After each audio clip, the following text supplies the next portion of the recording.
1966 में एक supreme court का जजमेंट है, उसके बाद 1995 में 3 जजों की बेंच का जजमेंट है, जिसमें बेंच ने कहा है कि भाई हिंदू नाम का कोई धर्म नहीं है। जैसे इस्लाम है, क्रिश्चियनिटी है या और कोई सिखिज्म है, उस तरह से ये धर्म नहीं है।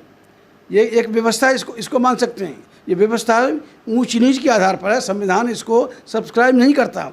संविधान की नज़र में ये वॉइड है। बाबा साहब जैसे विद्वान ने, संविधान के रचयिता ने जब ये बात कही कि इनके खिलाफ पूरी मुहिम खड़ी होनी चाहिए, इसको लिखा है, तो ये लोग समाज जाग नहीं रहा है। ये दलित, आदिवासी, पिछड़े, मुस्लिम, बौद्ध, ईसाइयों को बाबा साहब की जाग जाना चाहिए और बाबा साहब की बात मानते हुए इनके खिलाफ खुला जिहाद, खुली जंग छेड़नी चाहिए। संविधान के जो मौलिक जो आर्टिकल 25 है, 25 धर्म के प्रचार प्रसार पर सभी को बराबर की आज़ादी देता है। तो सबको उसका अपने धर्म का प्रचार करने का हक है। जो धर्म है, धर्म के खिलाफ ये लोगों को खड़ा करना चाहते हैं, ये धर्म के खिलाफ लोगों को उकसाना चाहते हैं, ये प्रोवोक करते हैं लोगों को। और बाबा साहब ने भी कहा है कि मतलब अछूतों के आंदोलन का मतलब सवर्ण हिंदुओं के खिलाफ खुला युद्ध होना चाहिए। आतंकवाद, जो हिंदू आतंकवाद है, हिंदू आतंकवाद से लोगों को डराया है। और आतंकवाद इनके खून में है। कैसे खून में है? आप इनका कोई भी देवी देवता भगवान को फोटो उठा के देख लो, सबके हाथों में हथियार, एक 10 12 हाथ और तरह तरह के हथियार। और इनके हिंदुओं के भगवानों के हाथ में हथियार ही यह साबित करता है कि आतंकवाद इनकी खून में है। देश की सच्चाई सच छुपने नहीं देंगे। सर, आप लगातार संविधान और बाबा साहब की मिशन और समाज में समानता, इस तरह की लड़ाई को लगातार आप लड़ते रहे हैं। पिछले दिनों भारतीय जनता पार्टी शासित राज्यों में 3-4 तरह के कानून लगातार आए और फिर अभी एक चर्चा उत्तर प्रदेश में है और वो है एंटी कन्वर्जन बिल। इससे पहले आपको पता है लव जिहाद का मुद्दा था, उससे पहले ट्रिपल तलाक का मुद्दा था।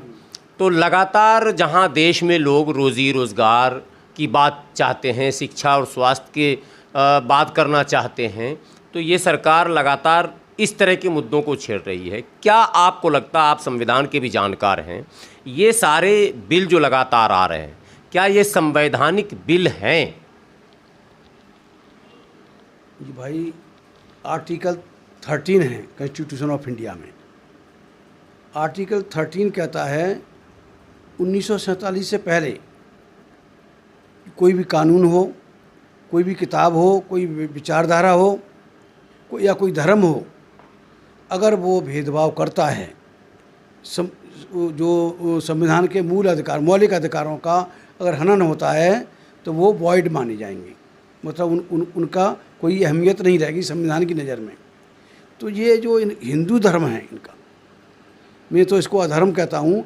हिंदू धर्म ही टिका है गैर बराबरी के ऊपर, एक के ऊपर एक, एक के ऊपर एक। ये पूरा वर्टिकल सिस्टम है।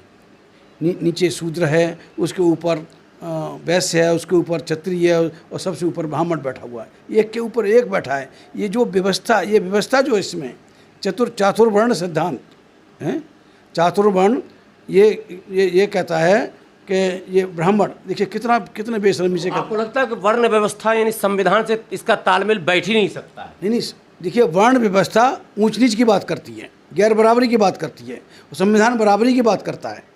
तो ये आर्टिकल 13 के तहत, आर्टिकल 13 के तहत ये सारी किताबें वॉइड होनी चाहिए। इनके पब्लिकेशन पर, छपने पे, बंटवाने पे, पढ़ने पे, पढ़ाने पे, इन पर रोक लगनी चाहिए।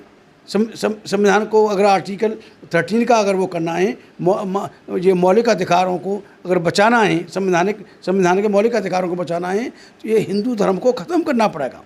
ये ऊंच नीच के आधार पर है, और इतना ऊंच नीच के आधार पर है कि एक के ऊपर एक बैठा हुआ है जो कहीं नहीं है। तो ये वॉइड है ये हिंदू धर्म। और फिर देखिए, उसमें मैंने पहले भी शायद आपको बताया, 1966 में एक सुप्रीम कोर्ट का जजमेंट है, उसके बाद 1995 में 3 जजों की बेंच का जजमेंट है, जिसमें बेंच ने कहा है कि हिंदू नाम का कोई धर्म नहीं है। जैसे इस्लाम है, क्रिश्चियनिटी है या और कोई सिखिज्म है, उस तरह से ये धर्म नहीं है। ये एक व्यवस्था है, इसको मान सकते हैं। ये व्यवस्था ऊंच नीच के आधार पर है। संविधान इसको सब्सक्राइब नहीं करता। संविधान की नज़र में ये वॉइड है। ये हिंदू धर्म ही नाजायज़ है। मैं तो शब्द इस्तेमाल करूँगा, नाजायज़ है हिंदू धर्म। हिंदू धर्म तो होना ही नहीं चाहिए। संविधान, या संविधान रहे या हिंदू धर्म रहे, दोनों में से एक बात हो सकती है। जैसे दूसरे के विपरीत, एकदम विपरीत है। ये संविधान के मौलिक अधिकारों का ये हनन करते हैं। ये हिंदू धर्म ये संविधान के मौलिक अधिकारों का हनन करता है, इसलिए ये वॉइड है कानून की नज़र में, और इस धर्म को ख़त्म होना चाहिए इस देश की धरती से। आपको लग नहीं रहा कि इन सब चीज़ों को समझते हुए ही संवैधानिक व्यवस्था को धीरे धीरे कमज़ोर किया जा रहा है? एक एक पॉइंट, एक एक हमले, मौलिक अधिकारों की बात आप कर रहे हैं तो आर्टिकल 21 है, 25 है, तो यहाँ तो धड़ल्ले से सरकार में बैठे लोग कर रहे हैं उसका। देखिए, ये संविधान के जो मौलिक जो आर्टिकल 25 है, 25 धर्म के प्रचार प्रसार पर सभी को बराबर की आज़ादी देता है। तो सबको उसका अपने धर्म का प्रचार करने का हक है। जो धर्म है, धर्म के खिलाफ ये लोगों को खड़ा करना चाहते हैं, ये धर्म के खिलाफ लोगों को उकसाना चाहते हैं, ये प्रोवोक करते हैं। जो यहाँ का हिंदू है, हिंदू नहीं, खास तौर से जो सवर्ण हिंदू है, ब्राह्मण क्षत्रिय वैश्य है, वो उन्हें मालूम है कि वो माइक्रो माइनॉरिटी में हैं, अति अल्पसंख्यक हैं, वो मुट्ठी भर नहीं चुटकी भर हैं। किसी तरह से उन्हें सत्ता में रहने का इस देश में ये डेमोक्रेसी के चलते इन सवर्ण हिंदुओं को सत्ता में रहने का अधिकार नहीं है। इन्हें यहाँ का चौकीदार भी नहीं बनना चाहिए, लेकिन ये प्रधान से लेकर प्रधानमंत्री तक ये बनते आ रहे हैं। तो ये इसी वजह से छल बल पाखंड के बल पर इन्होंने इतना फैलाया हुआ है, और अब इतना भ्रष्टाचार इन्होंने फैला दिया कि भ्रष्टाचार से लोगों को खरीदते हैं, लोगों को वोट खरीदते हैं, इस तरह से करके। इन्हें तो होने नहीं चाहिए। ये संवैधानिक जो इसकी व्यवस्था है ना, इसका कॉन्स्टिट्यूशन इसका जमहूरियत में, इन्हें तो ये माइक्रो माइनॉरिटी है, मुट्ठी भर नहीं चुटकी भर है, ये सत्ता में होना ही नहीं चाहिए। नहीं, ये तो आप कह रहे हैं माइक्रो माइनॉरिटी है। हाँ। लेकिन हम लोग तो संविधानवादी हैं, तो वोट से जिसको अधिक वोट मिला सत्ता तो उसी के हाथ में है। तो ये वोट से तो सरकार बनी है। अब जिन लोगों ने वोट दिया आप उनसे सवाल कर सकते हैं, लेकिन मेरा जो सवाल है वो ये है कि सत्ता में बैठे ये लोग एक एक करके इस तरह के संविधान पर जो हमले हो रहे हैं, जैसे आपने कहा आर्टिकल 25 एक धार्मिक स्वतंत्रता है, आप प्रचार करें प्रसार करें, लेकिन यहाँ तो रोका जा रहा है, गिरफ्तार किया जा रहा है। गिरफ्तार किया जा रहा है। देखिए, आरएसएस ने इस संविधान का विरोध किया। ये आरएसएस, बीजेपी किसकी है? आरएसएस वालों की पार्टी है। और आरएसएस को चलाने वाले कौन हैं? चित्तपावन ब्राह्मण है, उसका हेड हमेशा बनता आया है, एक आध अपवाद को छोड़ के। तो ये ब्राह्मण नहीं चाहता, ब्राह्मण ही इसको वो कर रहा है। तो ये ब्राह्मणों की, ब्राह्मण क्षत्रिय वैश्यों की पार्टी है बीजेपी। कांग्रेस भी उन्हीं की है, और बाकी सारे उसमें भरमार है। तो ये जो मुट्ठी भर लोग हैं, they are Jews of India. मैं इनको ज्यूज ऑफ इंडिया कहता हूँ, हिंदुस्तानी यहूदी कहता हूँ इन लोगों को। और बाबा साहब ने भी कहा है कि मतलब अछूतों के आंदोलन का मतलब सवर्ण हिंदुओं के खिलाफ खुला युद्ध होना चाहिए। जब बाबा साहब जैसे विद्वान ने, संविधान के रचयिता ने जब ये बात कही कि इनके खिलाफ पूरी मुहिम खड़ी होनी चाहिए, इसको लिखा है, तो ये लोग समाज जाग नहीं रहा है। ये दलित, आदिवासी, पिछड़े, मुस्लिम, बौद्ध, ईसाइयों को बाबा साहब की जाग जाना चाहिए, और बाबा साहब की बात मानते हुए इनके खिलाफ खुला जिहाद, खुली जंग छेड़नी चाहिए।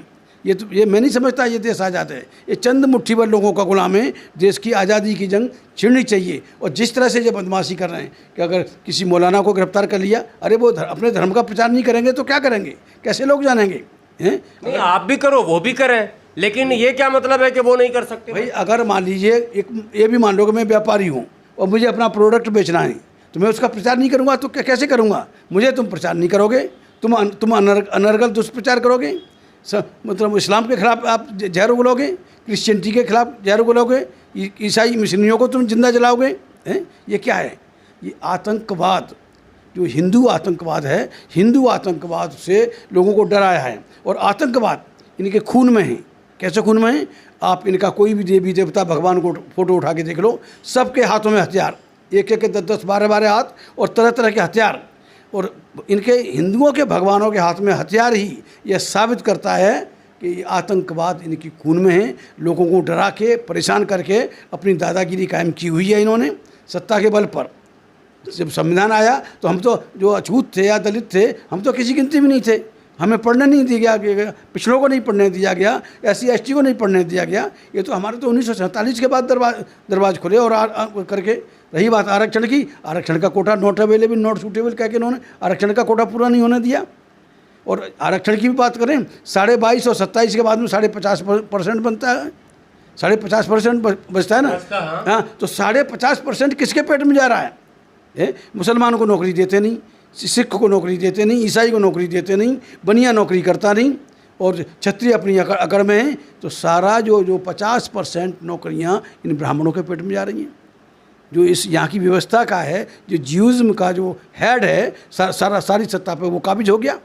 सारे जज ब्राह्मण, सारे IAS IPS हो। अब जो थोड़े बहुत आ रहे थे तो इन्होंने आरक्षण पर प्रहार कर दिया। जो थोड़ा बहुत मिल रहा था हमें SC ST को, वो भी इन्होंने। आपको लगता है कि पूर्ण रूप से अभी संवैधानिक व्यवस्था देश में नहीं? देखिए, RSS की मंशा पहले दिन से ही, RSS और जो हमारे देश का जो झंडा है उसके खिलाफ RSS खड़ा हुआ।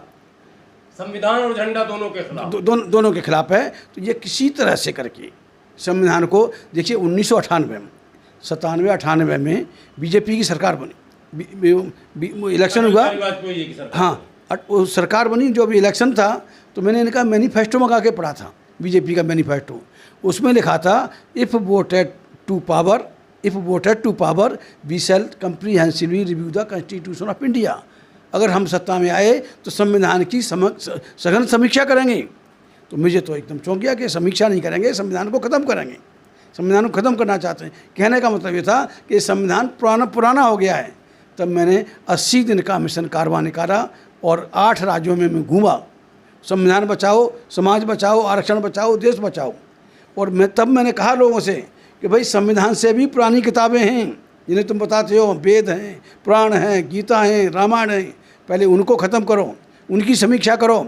वो उसमें गालियाँ, उनमें जहर भरा हुआ है, ये जहरीली किताबें हैं, उनकी समीक्षा करो। संविधान पर बाद में उंगली उठाना।